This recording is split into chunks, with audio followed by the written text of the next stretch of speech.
Hello students, welcome back to my channel. कैसे हो आप सब? उम्मीद करती हूँ बेटा सभी अच्छे होंगे और अपना ख्याल भी रख रहे होंगे। तो बेटा आज हम करने जा रहे हैं अपनी वर्कशीट नंबर 6। ठीक है, सामाजिक विज्ञान की है बेटा। सामाजिक एवं राजनीतिक जीवन के बारे में आज हम पढ़ेंगे और ये 6th क्लास की हिंदी मीडियम में। ठीक है, इंग्लिश मीडियम के लिए बेटा आएगी। ये आपकी दूसरे नंबर की वर्कशीट है, आज की सब्जेक्ट वाली 12 तारीख की है।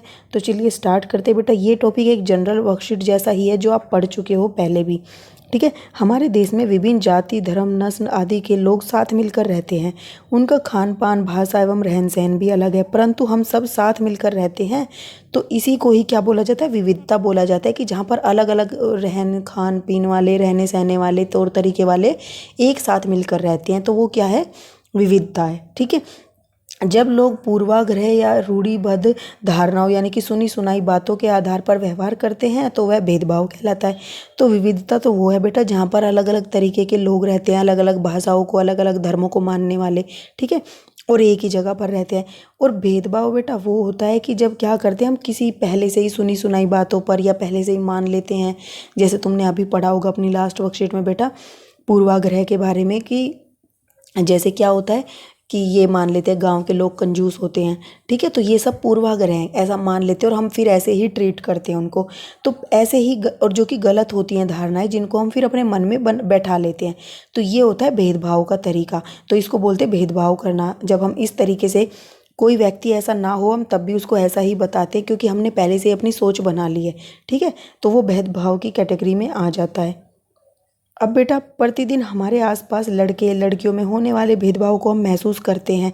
समाज में लड़के और लड़कियों में कई तरीके के भेदभाव किया जाता है। हमारे समाज में इस प्रकार की बातें आमतौर पर सुनी जा सकती हैं, जैसे कि लड़के बहादुर होते हैं, लड़कियों को घर का काम करना चाहिए, परंतु यह सही नहीं है। ठीक है, जो कि बेटा आजकल तो बिल्कुल भी सही नहीं है। आजकल हर कोई हर तरीके का काम करता है। हम केवल किसी लड़के या लड़की के होने के आधार पर भेदभाव नहीं करना चाहिए। समाज में समानता को बढ़ावा देना चाहिए, क्योंकि आजकल ऐसे काम है बेटा जो महिलाएं कर रही हैं, जिनको बोला जाता है कि वो सिर्फ पुरुषों के काम होते हैं, या फिर जो पुरुष के बोला जाता है कि ये सिर्फ महिलाओं के काम है, उनको पुरुष भी कर रहे हैं आजकल। ठीक है, तो ये भेदभाव करना गलत है आज के समय में तो बिल्कुल भी। तो निम्नलिखित बेटा इसी बेस पर आपसे कुछ क्वेश्चन पूछे गए हैं। निम्नलिखित प्रश्नों को हल करके उत्तर पुस्तिका में लिखिए।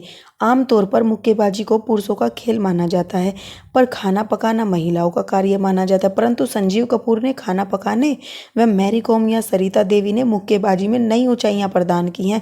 इसी प्रकार आप समाज में उपस्थित ऐसे लोगों की सूची बनाइए जिन्होंने ऐसे लैंगिक भेदभाव को तोड़ा है। ठीक है, तो ऐसे बेटा बहुत सारे उदाहरण हैं, जैसे कि हम अभी करते हैं। आप अपने तरीके से भी लिख सकते हो अगर आपको कुछ और याद है तो। हमारे आसपास ऐसे हजारों उदाहरण हैं जिन्होंने इस लैंगिक भेदभाव को तोड़ा है। जैसे खेलों में भाग लेने वाली अनेकों महिलाएं हैं, जैसे सानिया मिर्जा, साइना नेहवाल, पीवी सिंधु, हरमनप्रीत कौर, गीता फोगाट, बबीता फोगाट, साक्षी मलिक आदि अलग अलग खेलों में इन्होंने भाग लिया है। और हमारे देश में प्रधानमंत्री भी एक महिला रह चुकी है, श्रीमती इंदिरा गांधी। ठीक है, और अंतरिक्ष में जाने वाली पहली महिला कौन है? कल्पना चावला थी। तो बेटा जिन कामों में ये बोला जाता था कि वो पुरुष के काम है, वहाँ पर महिलाएं भी जाई हुई हैं। और बेटा जिनको महिलाओं के बोला जाता था, जैसे कि ऐसे भी उदाहरण है, जैसे पंडित बिरजू महाराज जी हैं बेटा। वो कौन थे? कथक के बहुत अच्छे प्रसिद्ध नर्तक थे। जबकि नृत्य को किसका माना जाता है? महिलाओं का माना जाता था, लेकिन ऐसा नहीं है, ऐसा हमें मानना नहीं चाहिए। और मनीष मल्होत्रा बहुत अच्छे प्रसिद्ध फैशन डिजाइनर हैं बेटा, जो क्या करते हैं? सभी महिलाओं पुरुष के सबके कपड़ों को डिजाइन करते हैं। और अनेकों ऐसे उदाहरण हैं जिन्होंने लैंगिक भेदभाव को तोड़ा है। तो आप और भी लिख सकते हो, लिखना चाहो तो बेटा। मैंने कुछ यहाँ पर लिख के आपको बताए हैं, नहीं तो बड़ा हो जाएगा ज़्यादा।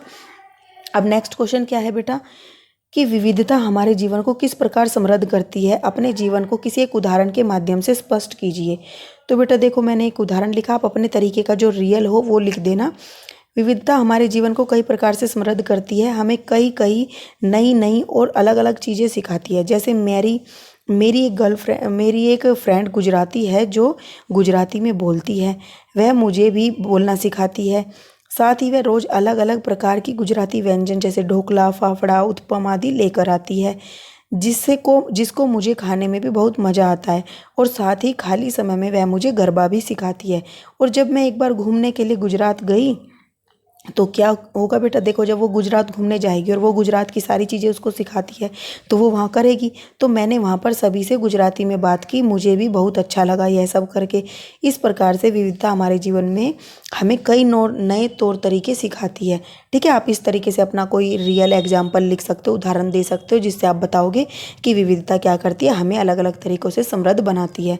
ठीक है, तो ये थी बेटा आपकी आज की वर्कशीट। उम्मीद करती हूँ आप सभी को अच्छे से समझ आ गई होगी। फिर भी कोई डाउट रह जाता है तो आप मेरे से कमेंट बॉक्स में पूछ लेना। ठीक है, इस वीडियो में बेटा इतने। अपना जो नेक्स्ट टॉपिक होगा हम अपनी नेक्स्ट वीडियो में करेंगे। तब तक के लिए ऐसे हंसते रहिए, मुस्कुराते रहिए, पढ़ते रहिए और आगे बढ़ते रहिए। Thank you.